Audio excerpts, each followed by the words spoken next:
माननीय राज्याचे मुख्यमंत्री आणि ज्यांच्याकडे अर्थ विभाग आहे त्या देवेंद्रजी फडणवीस साहेबांनी आज महाराष्ट्र राज्याचा अर्थसंकल्प जाहीर केला आणि महाराष्ट्राच्या जनतेला जी दिलेली आश्वासनं होती ती 100% पूर्ण करण्याचा प्रयत्न या अर्थसंकल्पातून झालेला आहे, ज्याच्यामुळं आपण सगळेच जगतो त्या बळीराजाला देखील न्याय देण्याची भूमिका ही माननीय मुख्यमंत्री महोदयांनी घेतलेली आहे। 2025 सप्टेंबर पर्यंत कर्ज असलेल्या शेतकऱ्यांना 2 लाखापर्यंत कर्जमाफी देण्याचा निर्णय असेल, ज्यांनी वेळेत कर्ज फेडलंय त्यांना 50,000 रुपये अनुदान देण्याचा प्रश्न असेल, हे सगळे प्रश्न महायुतीच्या सरकारच्या मुख्यमंत्र्यांनी पूर्ण करण्याचा प्रामाणिकपणाने प्रयत्न केलाय। त्याच्यामुळे ज्या काही शंका विरोधकांना होत्या त्याला या अर्थसंकल्पांमधनं नक्कीच उत्तर मिळालेलं आहे। अगदी सांध्यापासून बांध्यापर्यंत या अर्थसंकल्पामध्ये विचार केलाय। विशेषतः कोकणातली बंद झालेली सिंधुरत्न योजना ही देखील पुढच्या 3 वर्षासाठी माननीय मुख्यमंत्री महोदयांनी सुरू केली। त्याच्यामुळे कोकणाला देखील विकासाला चालना मिळणार आहे। मुख्यमंत्री माझी लाडकी बहीण योजना त्याच्यावर देखील शंका निर्माण केल्या जात होत्या, ती देखील सुरू ठेवण्यात आलेली आहे, त्याला देखील भरीव तरतूद करण्यात आलेली आहे।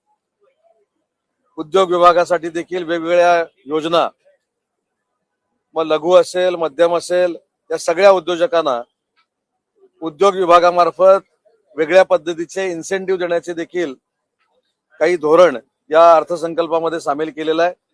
आणि म्हणून हा अर्थसंकल्प सर्वसामान्य घटकांसाठी अर्पित केलेला अर्थसंकल्प होता। सुरुवातीलाच अजितदादांना आदरांजली वाहून अजितदादांचं जे काम प्रशासनामध्ये होतं त्या प्रशासनातल्या कामाला देखील आदरांजली वाहण्याच्या संदर्भात या अर्थसंकल्पामध्ये घोषणा झाली। अनेक विविध गोष्टींबाबत निधीची तरतूद करण्यात आलेली आहे। महाराष्ट्राच्या दृष्टीने आणि कोकणाच्या दृष्टीने अतिशय महत्वाचा निर्णय या अर्थसंकल्पामध्ये झाला आणि तो म्हणजे छत्रपती संभाजी महाराज यांच्या स्मारकाला देखील सरकारच्या माध्यमातून निधी उपलब्ध करून दिला जाणार आहे।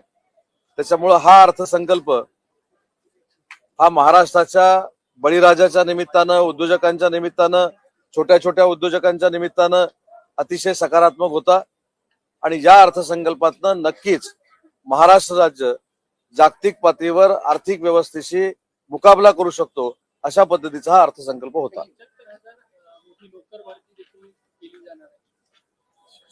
नाही, शासकीय नोकर भरती नक्की किती झाली याचा देखील उल्लेख माननीय मुख्यमंत्री महोदयांनी केलाय आणि ती सोडून पुन्हा एकदा 75,000 नोकर भरतीचा निर्णय या अर्थसंकल्पाच्या निमित्तानं माननीय मुख्यमंत्री महोदयांनी जाहीर केला। एकीकडे तिसऱ्या मुंबईची तयारी सुरू करायचा उल्लेख केला, दुसरीकडे गावातले रस्ते सुद्धा आता सीसीचे होताना पाहायला मिळणार, जे मुंबईमध्ये आतापर्यंत पाहायला मिळणार। याचाच अर्थ असा आहे की ग्रामीण भागाचा विकास देखील शहराप्रमाणे झाला पाहिजे, ही त्याच्यातली संकल्पना आहे।